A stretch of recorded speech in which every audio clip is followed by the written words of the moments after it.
भारत गौरव आचार्य श्री पुलक सागर जी गुरुदेव के प्रवचन और लेटेस्ट धार्मिक भजन व कार्यक्रम निशुल्क देखने व सुनने के लिए हमारे YouTube चैनल जीन शरणम मीडिया को आज ही सब्सक्राइब करें और सबसे पहले देखने के लिए बेल आइकन पर क्लिक जरूर करें। हम क्या सोचते हैं, व्रत ले लो, नियम ले लो, शक्ति नहीं है। क्या बोलते हैं? कीजिए शक्ति प्रमाण, शक्ति बिना श्रद्धा धरे। तो शक्ति के प्रमाण करते हैं। भगवान कह रहे हैं कि तुम में कितनी शक्ति है, बोलो। शक्ति के अनुसार करते हो या शक्ति को छिपाते हो? बोलिए, छिपाते हो ना। भगवान तो कह रहे कि तेरा स्वभाव अनंत बल है, अनंत शक्ति है, फिर क्यों कहता है मुझ में शक्ति नहीं है? अनंत शक्ति को जागृत करो। एक बार होश आ जाए कि भगवान कहीं बाहर नहीं है, बल कहीं बाहर नहीं है, ताकत कहीं बाहर नहीं है, जो कुछ भी है वह सब मुझ में है, वह मेरे भीतर है। जो सोई हुई शक्ति है उसे जगाने का प्रयास करो, जीवन तुम्हारा धन्य हो जाए। अनंत सुख, कितना सुख है। भगवान हमको तो दुखी दुखी है, जब भी भगवान के पास आओ हम दुखी, हम दुखी। अरे भगवान कह रहे तुझ में तो अनंत सुख है, दुखी क्यों होता है? सारा सुख कहाँ है? बाहर नहीं है, भीतर है। भीतर मान्यता का सुख है और मान्यता का दुख है। किसी को अपना मान रखा है इसलिए दुखी हो। दुनिया में कितने लोगों की मृत्यु रोज हो रही, रोते हो क्या? क्यों नहीं रोते? उनको अपना नहीं माना। किस में रोते हो? तो सुख दुख मान्यता में है या सामने वाले में? अपनी मान्यता में सुख दुख है। भगवान कह रहे तू तो ऐसा मानना, बैठ जाओ देवी, तू ऐसा मान कि मैं तो मान्यता ही का तो सुख दुख है, मानना ही तो है।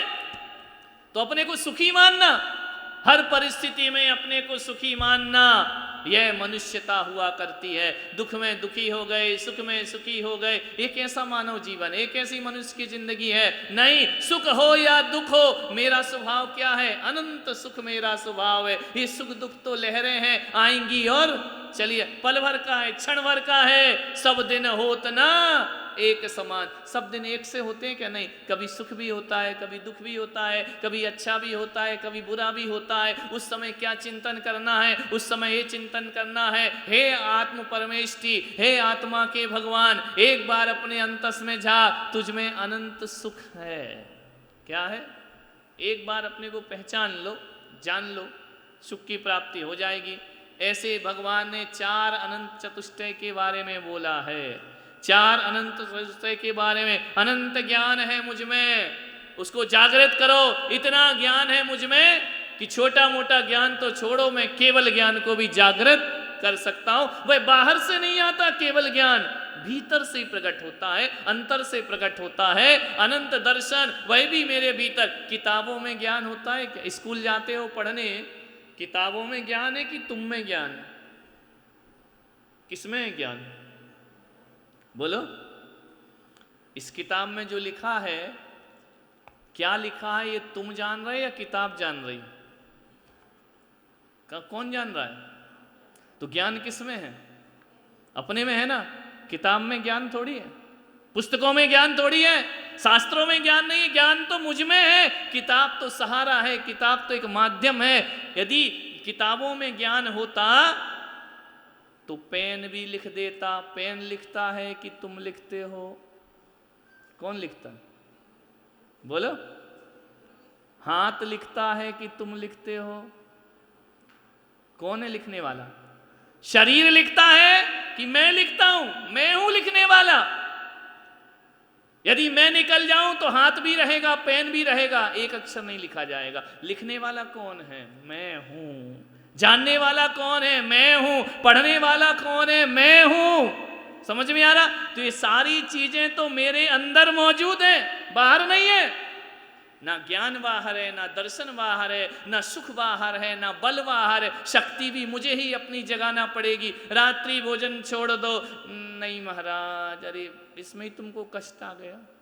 कैसे अनंत चतुष्टय के स्वामी हो तुम? विचार करिए। तुमको तो कर्मों को नाश करने की शक्ति है, तुम्हारे अंदर तो मोक्ष जाने की शक्ति है। ये धन्यता का अवसर है जो चातुर्मास यहाँ पर हो रहा है। और इसीलिए इस बार चातुर्मास की प्रक्रिया ऐसी रखी कि एक एक परिवार आए। शिकायत रहती थी ना, जाते तो हैं, महाराज के पास टाइम नहीं मिलता है, महाराज के पास बैठ नहीं पाते हैं, वक्त नहीं मिलता है। हमने कहा ये समस्या तुम्हारी खत्म कर देते हैं, अब आओ पूरा दिन सुबह से शाम महाराज के। इतना समय मैंने दिन भर तो किसी को नहीं दिया होगा जितना इस चातुर्मास में दिया जा रहा। सुबह से भगवान की भक्ति, सुबह से भगवान का अभिषेक, मंत्रों का जाप, आहार दान का लाभ, ये 3-4 घंटे अभी विधान में, अभी आरती में, इतना समय ये अवसर मिला है। ध्यान रखना, अवसर मिला है, अपने चित्त के आगाध स्वरूप को जानने का प्रयास करें। अपने स्वरूप को जानने का एक अवसर तुमको प्राप्त हुआ है। और केवल ये अवसर ही नहीं मिला है, हकीकत में देखा जाए तो शरीर भी एक अवसर है इस नर से नारायण बनने के लिए। शरीर भी एक अवसर है भगवान बनने के लिए। शरीर भी एक अवसर है कल्याण का। ये शरीर खुद एक अवसर है, मनुष्य भाव खुद एक अवसर है। क्योंकि भगवान बनने की यात्रा त्रियंचों से, नरकों से, देवों से शुरू नहीं होती है। भगवान बनने की यात्रा तो मनुष्य के चोले से प्रारंभ हुआ करती है। यह अवसर मिला, इसका सदुपयोग करो। सदुपयोग कैसे करें? वाणी का सदुपयोग करो, अच्छा बोलो, हित मित प्रिय बोलो, ये वाणी का सदुपयोग है। निंदा, चुगली, बुराई, ये वाणी का दुरुपयोग है। गाली गलौज, ये वाणी का दुरुपयोग है। वाणी का दुरुपयोग मत करिए, वाणी का सदुपयोग करिए। इस मनुष्य भाव का एक बात याद रखना, पंचम काल में पैदा हुए हैं, भगवान नहीं बन पा रहे। बन रहे हैं क्या? लेकिन मैं पुलक सागर कहता हूं, भगवान बनो या ना बनो, जिनेंद्र बनो या ना बनो, भगवान नहीं बन पाए कोई बात नहीं, भगवान के तो बन जाओ। समझ में आ रहा? भगवान मत बनो, लेकिन किसके बन जाओ? भगवान के तो बन जाओ। महावीर नहीं बनो, महावीर के तो बन जाओ। ऋषभदेव नहीं बन सकते हो, ऋषभदेव के तो बन जाओ, तुम्हारा अपना जीवन सार्थक। पंचम काल में अपन भगवान नहीं बन सकते, लेकिन भगवान के तो बन सकते हैं ना। नहीं अभी किसके बने हुए? पति के, बच्चों के, परिवार के, धन के, रुपया के, पैसों के, मकान के। भगवान के कब बनोगे? भगवान के बन जाओ, जीवन में अपना कल्याण अपने आप हो जाएगा। ये मनुष्य तन मिला है, मनुर्भव, मनुष्य भवो, मनुष्य हो जाओ तो तुम्हारा जीवन मनुष्य जन्म की सार्थकता इसी में है कि अपना जीवन का आंखों का सदुपयोग करो। कहते ना, मनुष्य जन्म को सार्थक करो। कैसे सार्थक करें? आंखों का दुरुपयोग मत करो। क्या करो? सदुपयोग। कान का सदुपयोग करो। कान तो है, सुनाई तो देगा कि नहीं देगा? सुनाई तो देगा, लेकिन क्या सुनना है? जिनवाणी सुनो, भजन सुनो, कीर्तन सुनो, भक्ति सुनो। कान का सदुपयोग हो गया। आज सुबह से उठ के इन लोगों ने अभिषेक किया, सुरेश जी पहाड़िया, रजनी जी पहाड़िया आई, सुबह से अभिषेक पूजन में लगे हैं। शरीर का सदुपयोग हो गया। घर में रहते तो विषय भोग, इंद्री, संसार, उसमें अपना शरीर का दुरुपयोग होते रहता है। समझ में आ रहा? सदुपयोग हो गया। अपने हाथों से आहार दे लिया, हाथों का सदुपयोग हो गया। यहाँ बैठकर भगवान को अर्घ चढ़ा लिए, परिक्रमा लगा दी, पैरों का सदुपयोग। सदुपयोग क्या होता है? सार्थकता क्या होती है? अपने शरीर को, अपने मन को, अपने चित्त को परमात्मा से जोड़ देना, इस मनुष्य जन्म की सार्थकता और सफलता। सार्थकता सफलता के लिए और क्या करना है? अपने मन में दुनिया भर के विचारों को छोड़कर परमात्मा की भक्ति के विचार लाओ। तुम्हारे मन का सदुपयोग हो गया। तुमने धन यहाँ पर दान किया, तुम्हारी कमाई का सदुपयोग हो गया। यदि यहाँ दान नहीं करते तो ये लाखों रुपए आपके खाने पीने, घरबार, परिवार इसी में चले जाते। आप पुण्य का अवसर आपको प्राप्त नहीं होता। सदुपयोग का मतलब यही है। उपयोग तो करना है, दुरुपयोग करो या सदुपयोग करो। अपने जीवन को सार्थक और सदुपयोग करने का प्रयास करिए। हम उस वंश में पैदा हुए हैं, ध्यान रखना। नाम, ख्याति, प्रतिष्ठा, जय जयकार, इसके लिए ही नहीं, ये तो अपने को अपने आप मिल जाया करते हैं, अपने आप प्राप्त हो जाएंगे। मैं तो कहता हूँ कि अपने लिए ही नहीं, अपनों के लिए भी जीने का प्रयास करिए। अपने ही दुख को दुख मत समझो, दूसरों के दुख को भी समझने का प्रयास करिए। कहाँ नाग नागिन को जलते हुए लक्कड़ में देख लिया पारसनाथ राजकुमार वन क्रीड़ा को जा रहे हैं, भ्रमण कर रहे हैं, गंगा नदी के किनारे काशी के घाट पर पहुंच रहे हैं। हाथी पर सवारी कसी हुई है, जाकर देखते हैं एक तपस्वी, एक तापसी पंचांगनी तप कर रहा है। लक्कड़ में नाग नागिन, पालकी रोक दो, सवारी रोक दो, हाथी को रोक दो, ये क्या कर रहे हो तुम? देख कर मन भीग गया उनका, करुणा से भीग गया मन उनका। उन्होंने कहा, हे तापसी, इस लक्कड़ में जीवों को मत जला, इनकी हत्या मत कर, तुझे कष्ट देना है मुझे कष्ट दे ले, लेकिन इनको कष्ट नहीं।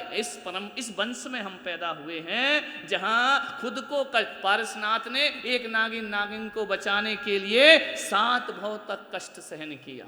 समझ में आ रहा? किसके लिए? एक जीव को बचाने के लिए 7 भव तक कष्ट सहते हैं भगवान। ये हम उस परंपरा में दीक्षित हुए हैं। विवाह को सजी है बारात, घोड़ी पर जा रही है बारात, रथ पर सवार हैं भगवान, जा रहे हैं विवाह करने के लिए। क्या पूछा, ये पशु ये जानवर किस लिए बंधे हुए हैं? ये आपके यहाँ मांसाहारी राजाओं के लिए। मेरी वजह से इतने पशुओं की हत्या होगी, नहीं करना मुझे विवाह। लौट गए, चढ़ गए गिरनार की चोटियों पर, नेमिनाथ भगवान जाकर के उन्हें करुणा आ गई। जिस संसार में हमारे लिए दूसरों की जान जाती हो, ऐसे धर्म में, ऐसे वंश में हम पैदा हुए हैं जहां पर चींटी की आत्मा को उतना ही महत्व दिया जाता है जितना सिद्ध भगवान को महत्व दिया जाता है। ऐसे संस्कार हमारे, ऐसी संस्कृतियां हमारी, उसमें हमारा और आपका जन्म हुआ है। ध्यान रखिए। लोग क्या कहते हैं, दुनिया क्या कह रही है, दुनिया में क्या हवाएं चल रही हैं, क्या लहर चल रही है, बाहर का संसार कैसा है, इसमें मत पड़िए। अपने जीवन को सार्थक और सफल करने का प्रयास करिए। सब तो देख लिया, बच्चे बड़े हो गए, नाती पोते हो गए, सबका परिवार चल रहा, संसार चल रहा है, अभी भी सत्य के दर्शन नहीं करना है, अभी भी परमात्मा से लौ नहीं लगाना है, अभी भी भगवान से अपने आप को नहीं जोड़ना है, तो फिर कब करोगे? कब होगा? अभी नहीं। क्या सोचता है आदमी, आज करे सो काल कर, काल करे सो परसों, इतने जल्दी क्या पड़ी है, अभी तो जीना बरसों। ध्यान रख, ऐसा सोचता है आदमी। धर्म के मामले में सोचता, अभी तो बरसों जीना है, इतनी जल्दी क्या है, कर लेंगे, अभी तो जिंदगी पड़ी है। जिंदगी का कोई भरोसा। कोरोना में कितने चले गए हैं, उसने नहीं देखा जवान कौन, और तीसरी लहर आ गई, अपने ही नंबर आ जाए, क्या भरोसा दुनिया से विदा हो जाए। सोचते ही रह जाएंगे और कुछ जीवन में कर नहीं पाएंगे। ध्यान रखिए, क्या माहौल है बाहर का, उसको छोड़ दीजिए। अपने जीवन का लक्ष्य ध्यान रखना। एक मौत का झटका लगेगा, मरने के बाद हमारे साथ ना माहौल साथ होगा, ना रिश्ते नाते, ना यार दोस्त, कोई साथ नहीं होगा। हमने जो जीवन में धर्म अर्जित किया है वही हमारे साथ जाने वाला है। कितनी बार ये बातें सुन चुके हो, सब इधर से सुनते और इधर से निकाल देते हो। मैं तो कहता हूँ, मत लो दीक्षा, कोई बात नहीं है, मत करो व्रत नियम, कोई बात नहीं है, कम से कम अपने शरीर का सदुपयोग करो। ध्यान रखिए, दुरुपयोग मत करो। नाक कान आंख जो भी मिला है, इसका सदुपयोग करो। एक बच्चा समुद्र के किनारे है, सोच देखिए, चिंतन देखिए लोगों का। बच्चा समुद्र के किनारे है, एक लहर आई, चप्पल बहाकर ले गई। समुद्र पे जैसे ही बच्चे ने देखा कि मेरी चप्पल चली गई, उसने रेत पे लिख दिया, समुद्र तू चोर है, तूने मेरी चप्पल चुराई है। एक बच्चे की सोच। वहीं क्या घटता है, कुछ मछुआरों की टोली चली आ रही है, हाथ में मछलियां लिए। वह देखते हैं तो क्या कहते हैं, समुद्र तू हमारा पालनहार है। बच्चे के लिए समुद्र चोर है, मछुआरों के लिए समुद्र पालनहार हुआ करता है। देखते क्या है कि थोड़ी दूर आगे जाकर के देखो तो एक स्त्री का पति समुद्र में डूब करके मर जाता है, डूब जाता है। स्त्री लिखती है, समुद्र तू हत्यारा है, तूने मेरे पति की हत्या की है। आगे जाकर के देखते हैं तो क्या घटना घट जाती है कि एक भिखारी घूम रहा है समुद्र के किनारे, सीपी खोलता है और मोती की प्राप्ति हो जाती है। समुद्र को वह भिखारी कहता है, समुद्र तुझसे ऐसा दानी तो संसार में कोई दूसरा नहीं है। एक ने क्या लिखा, समुद्र तू चोर है, एक लिखता है समुद्र तू हत्यारा है, एक लिखता है समुद्र तू पालनहार है, एक रेत पर लिखता है समुद्र तू दानी है। विचार करिए, एक समुद्र है, सोच कितनी अलग। एक समुद्र की बड़ी लहर आती है, पूरी जो लिखा हुआ था मिटा करके चली जाया करती है। मालूम है क्या हुआ, क्यों मिटा दिया उसने?